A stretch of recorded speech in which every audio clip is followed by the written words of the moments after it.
In Academy City, where more than half the population are students, you can expect homework to be like eating your daily bread.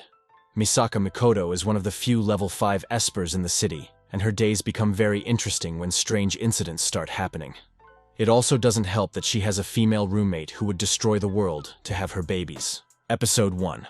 It's another day in Academy City where goons forget to do some background checks before hitting on ladies. Kuroko, who's a level 4 esper, is taking out some criminals when she meets up with Misaka, who has taken out a bunch that were picking on her earlier. After that, Misaka reveals she's skilled in theft when she kicks a vending machine to get a drink. I can see the girls in this city are to be feared. They head to school for their evaluations, and after that, Kuroko can't help but fondle Misaka's lemons. It doesn't end there when another girl named Saten just straight up flips open Uiharu's skirt. I'm also convinced the girls in this school can't keep their hands to themselves. Uiharu is on her way to meet Misaka and Saten tags along. Unknown to them, it was just a date session Kuroko planned for herself and Misaka. They make a detour and head to get some crepes from a mascot that Misaka is obsessed with. The last souvenir gets handed out to Saten, and you can see Misaka slip into suicidal thoughts immediately. A bank suddenly gets robbed, and Misaka, being a member of Judgment, goes to handle it. A little boy is saved by Saten, but they get kicked by one of the robbers. This is when Misaka decides to step in and let them know why she's a level 5 esper, also known as Railgun. She uses her electricity powers to shoot a coin at the car the robber escapes in and topples it. The robbers get arrested, and she saves the day. Talk about an overpowered chick. Episode 2. Kuroko seems to be planning some kind of love fest ambush and awaits Misaka in their room. Her plans get crushed when Uiharu and Saten show up as well. Just what was this idiot even planning? It seems it's the 1-month anniversary since Kuroko and Misaka met, but Railgun couldn't care less. Saten and Uiharu go through their stuff and see Kuroko has quite the adult tastes as opposed to Misaka. Also, Kuroko's obsession is scary when they see the photo album she has of Misaka. You'd think it couldn't get worse, but she even ordered aphrodisiacs for the celebration and claimed it would be modest. She definitely wants to have Misaka's babies. Kuroko and Misaka get punished by the dorm mistress for using their powers inside. Kuroko the maniac sees it as the perfect opportunity to spend time with her love. 2 of Kuroko's classmates, Kinoho and Maya, meet them cleaning the pool. Misaka talks with them and even collects a drink they offer after she rejects Kuroko's own. This makes Kuroko realize her place in society. Kuroko becomes sad, and Misaka cheers her up with a shirt she got for her. They toast to their friendship, and Kuroko somehow drinks the aphrodisiac instead. Stupid girl. She starts acting out and turns into a masochist when Kuroko attacks her. Episode 3. Saten and Uihara are on their way to the Garden of Education to visit Misaka's school. Must be miserable being in a city that's just full of students and schools. They meet up with Kuroko and Misaka after Saten falls into a puddle of water. Saten changes into a uniform, similar to that of Kuroko's own. And I must say, the short skirt shows those beautiful legs. The girls go to get some pastries, but Kuroko and Uihara get called in for work since they're a part of Judgment. There seems to be an invisible person attacking Tokiwadai schoolgirls with a stun gun. At the same time, Saten gets knocked out in the bathroom by the same person thanks to the uniform she wore. When Saten wakes up, they confirm the culprit to be a level 2 esper named Miho, who has a thing for drawing large eyebrows on the people she knocks out. There's something definitely wrong with the girls in this city. The girls track down the eyebrow connoisseur and she tries to attack Misaka with the stun gun. Just how stupid is this girl? She gets knocked out and Saten finds out her eyebrows are just as bad. Miho starts lamenting about how she got dumped by a guy because of her eyebrows, and she decided to become the eyebrow villain. Saten cheers her up before Miho gets arrested, and I can't help but wonder if she just fell in love with Saten. Saten then finds out her drawn eyebrows won't be coming off until a week later. So much for getting boys in her youth. Episode 4. The girls are listening to some boring, scary story from Saten and browsing about urban legends in the city.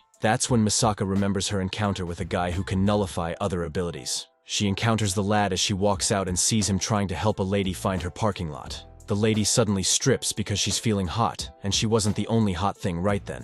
The boy leaves Misaka and the lady and runs out before he's framed for stripping a lady. Misaka gets a call from her friends, and they assume she's with the stripper lady from the urban legends. What kind of rumors do they even spread around this city? The lady gives Misaka a drink and tells her that she's a researcher. As they discuss, a little boy spills ice cream on the researcher's skirt, and the lady straight up just starts removing the skirt to get it cleaned. I mean, I don't mind a little show, but my lady, we're outside. While Misaka helps the lady clean her skirt, Saten tells the rest that whoever meets the stripper lady might start removing their clothes as well. Upon hearing this, Kuroko loses it and goes completely feral. Meanwhile, the researcher drives out finally, and Misaka meets Tuma, whom she immediately challenges to a duel. Tuma plays dead during the fight after nullifying her attacks to get away, but this just makes Misaka angrier. After their ordeal, she gets back to her room and is attacked by Kuoko, who's trying to slap the stripper lady curse out from her. Misaka ties up the maniac and goes to sleep. Episode 5.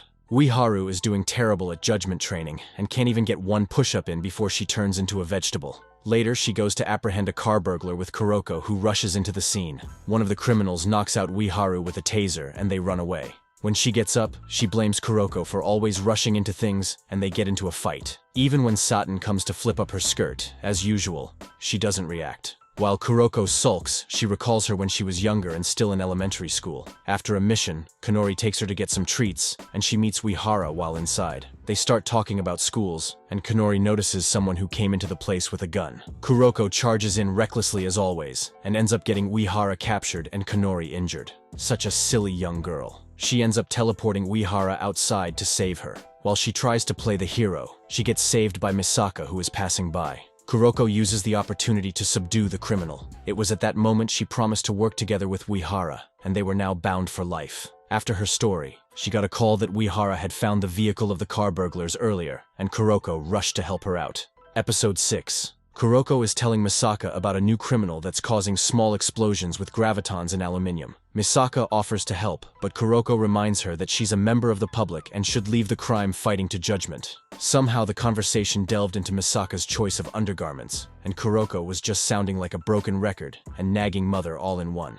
Misaka goes to complain to Uehara, who gets dragged out by Kuroko on some work business. Uehara forgot her armband there, and Misaka tried to return it but got mistaken for an assistant by Kanori. She uses the opportunity to try and take on some judgment work, but she does such a terrible job it made my eyes bleed. Kuroko and Uehara take in a kid that's looking for her bag, and Satin mistakes the child for Uehara's offspring. Meanwhile, Misaka is on the hunt for the bag and the dog that took it. She gets to a playground where the children start harassing her for wearing shorts under her skirt, and I don't blame them. She finds the dog and the bag there, and gets the bag. She thought it was going to explode like the graviton case, but it didn't. They return the bag to the kid while Uehara and Kuroko meet up with her. At night, Misaka admits that judgment work is hard, and says she sees Kuroko in a better light. Kuroko, being deranged, saw it as the opportunity for Misaka to behold her whole body under the light.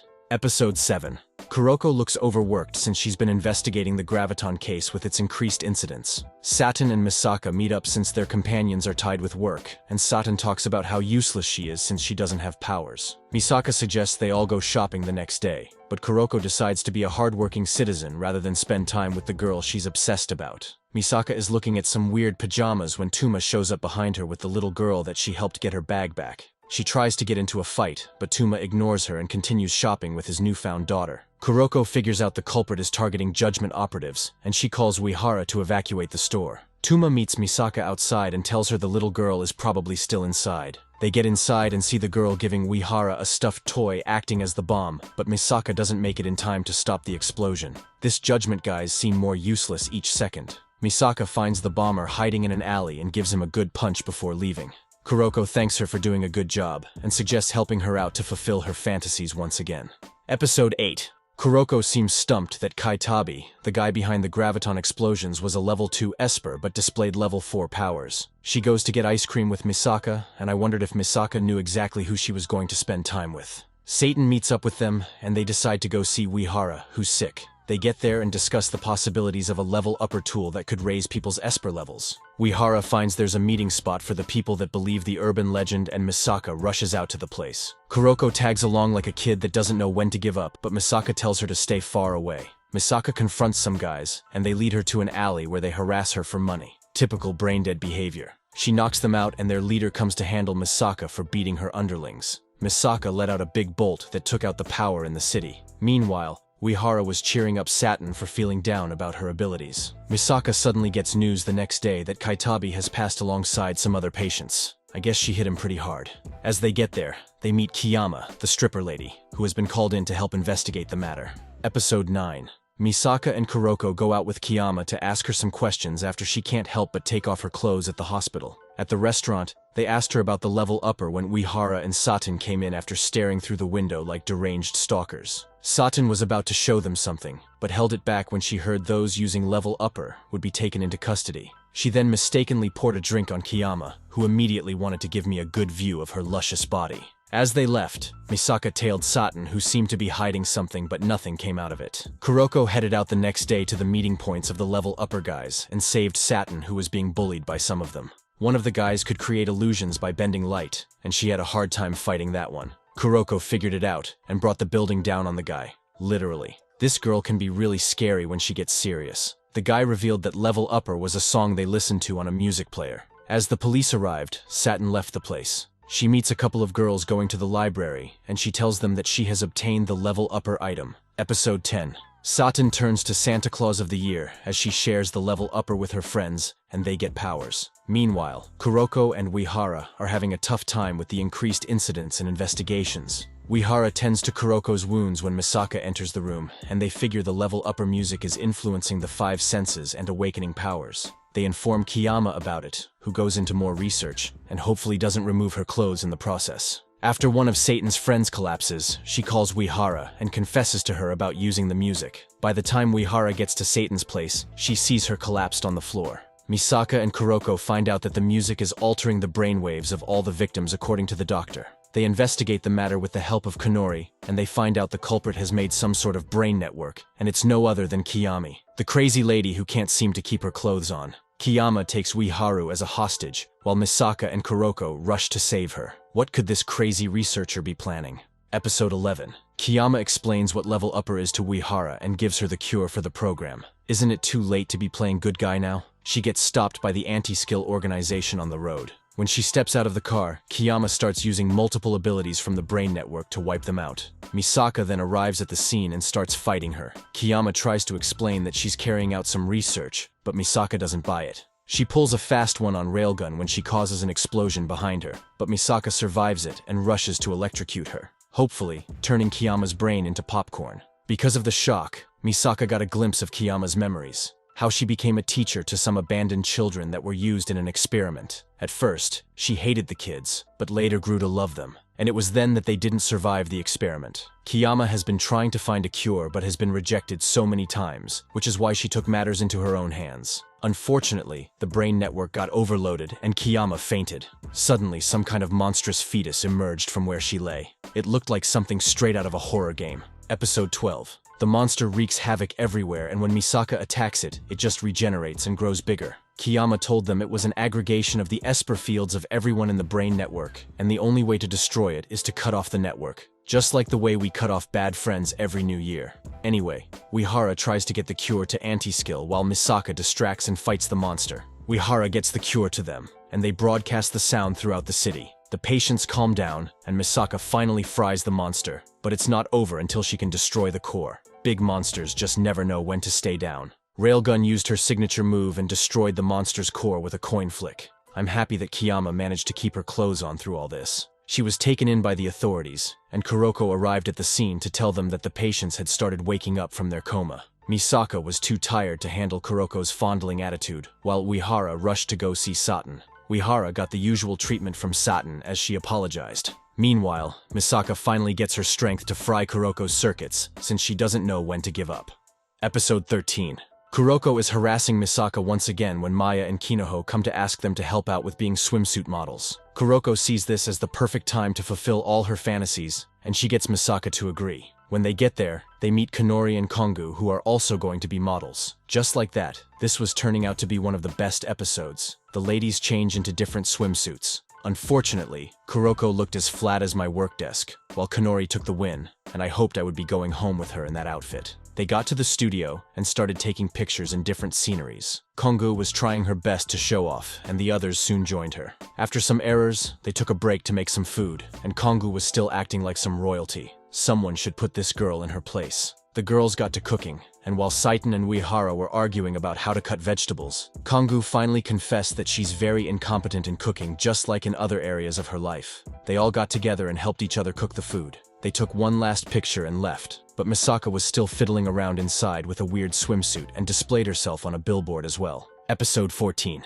It's a wonderful day off for Misaka, Kuroko, and Uehara to go out and relax. Unfortunately, Saten is attending some kind of special lesson and wouldn't be able to join them. While Saten is in the class, Some delinquents that look like they've never earned a thing in their life walk in and start trash-talking everyone. A 12-year-old looking kid walks in and introduces herself as Komoe, and also their teacher. I thought we were against child labor. At lunch break, Satin meets Miho, the eyebrow villain from before, who now acts obsessed with her, and she offers Satin to come have lunch with her. It seems the lessons are for those who used Level Upper. They started physical training, and Satin was keeping up more than everyone. One of the girls started attacking Yomikawa, their trainer, because she thought the lessons were just punishment for them. Well, at least she can see why her attitude got her there in the first place. Satan confronts the girl after they go inside, but she just ignores Satan and leaves. Komoe cheers them up during the last lesson before the final test for the day. Satan gets a love letter from that creep Miho as she gets ready to leave. That girl definitely has some creepy motives. Satan then gets picked up by Misaka and the rest, and they head out together. Episode 15. Kongu gets surrounded by some guys who haven't been able to talk to a lady all their lives. Something happens to her, and she passes out but gets saved by a random guy that she described has a tattoo of a spider on his back, and also has a leather biker jacket. Kanori then tells Kuroko and Uehara about an organization in Skill Out known as Big Spider that goes around hunting espers. Kuroko tells Misaka about the incident, and they investigate more. Uehara finds out the leader of Black Spider is named Kurozuma, and she also finds their hideout, which Kuroko and Misaka go to investigate. Pretty sure Kuroko thinks it's the perfect date opportunity. They get surrounded by some delinquents as they investigate the area, but get saved by a red-haired dude. The guy mentions not being in the city for about 2 years and tells them to be careful before leaving. Meanwhile, the Black Spider goons have increased their harassment rate considering they're too weak to fight espers fairly. Bunch of useless wimps. When they confront the leader, he plays a sound that disrupts their powers. The girls get saved by the red-haired dude again, who's revealed to be the real Kurozuma, and the leader was just a hobo named Hebatani. Kurozuma beats up the guys and saves the girls. Kanori then shows up to meet them like some long-lost lover. Episode 16.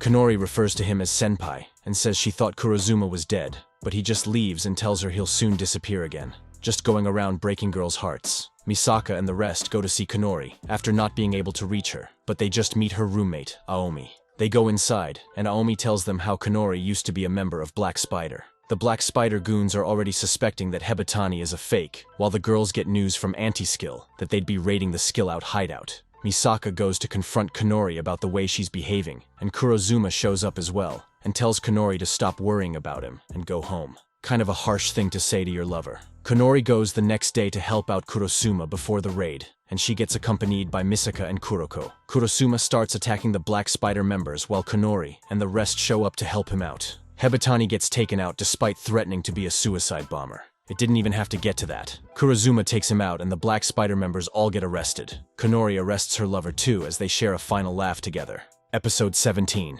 Tesu, who's working for Anti-Skill and also a teacher, misses her train while running late. She gets captured by some goons they were trying to deal with, and I'm wondering how she even got recruited. After that, she gets tempted by Misaka and her friends to play with them instead of sending them home for curfew. Yomikawa tries to cheer her up after they go drinking that night along with Komoe. They're also allowing kids to get drunk too. Tesu does an even worse job the next day, and when she tries to tell a kid named Kunoe to go home, she gets distracted again by the game he's playing. Kunoe ignores her till he finishes, and then leaves. The next day she gets some time off and goes to the arcade to play games with Kunoe when Komoe calls her about an emergency. Apparently, Yomikawa is too drunk to move, so Tesu is needed to help carry her home. So much for setting a good example as a superior. The next day, she gets very pumped up to help out but can't even do something as basic as finding a locket. She ends up going back to the arcade and goes all in like a typical gamer. Kunoe meets her, and she walks him home that night. Picking up schoolboys isn't what I expected from her. Satin then tells Tesu the next day that Kunoe has moved to a different school. Apparently, it's owned by the game company that made the Gekisho fighting game that she's obsessed about.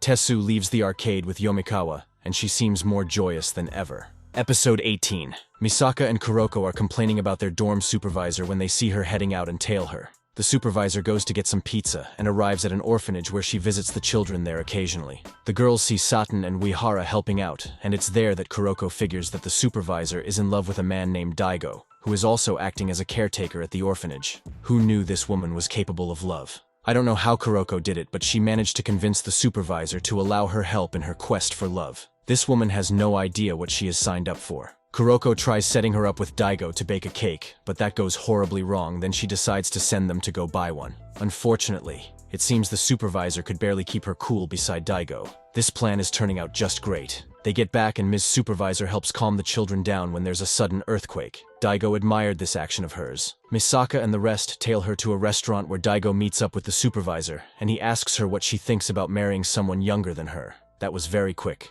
The man knows what he wants. The girls help their supervisor get some nice dresses and makeup when she goes to see him at the orphanage the next day. Unfortunately, it was someone else that Daigo wanted to propose to, and the dorm mistress got her heart crushed there. Tough luck. Episode 19. There's a midsummer festival going on where the Tokudawai girls' dorm gets open to the public. I didn't think visiting a girls' dormitory would turn into a festival. Misaka is one of the girls helping out, and is dressed in a maid uniform alongside some other girls. Kuroko uses the opportunity to take pictures of her, but soon gets dragged away to help in the kitchen. Misaka acts as a tour guide for Satin and Uehara, who's psyched for it. Uehara is completely stoked out by the dormitory, and Satan has to call her back to her senses. They go to get some food, and Uehara seems to be a glutton no one knew about. Everyone around is talking about how they can't wait for Misaka's performance. Satan and Uehara come across an auction going on, and see Kanori buying some weird stuff. To top it off, Kuroko spends an absurd amount of money on a stationery set just because it was donated by Misaka.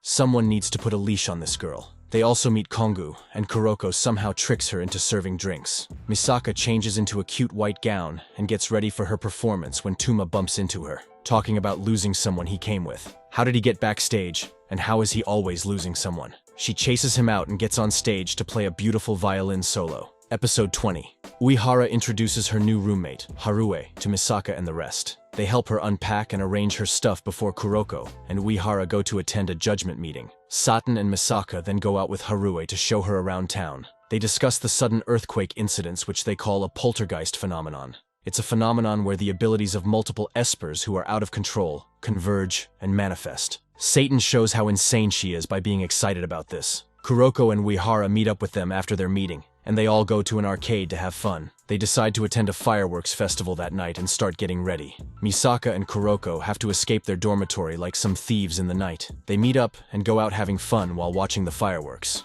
Harue suddenly starts acting possessed. I knew there was something wrong with that girl. She starts walking off alone while Kuroko gets a call from Kanori, who tells her that the earthquakes are being caused deliberately by someone. An earthquake suddenly starts and breaks off the platform where Misaka and Kuroko are standing. Uehara rushes to protect Harue as they nearly get smashed by a light pole, but they get saved by a lady named Telestina.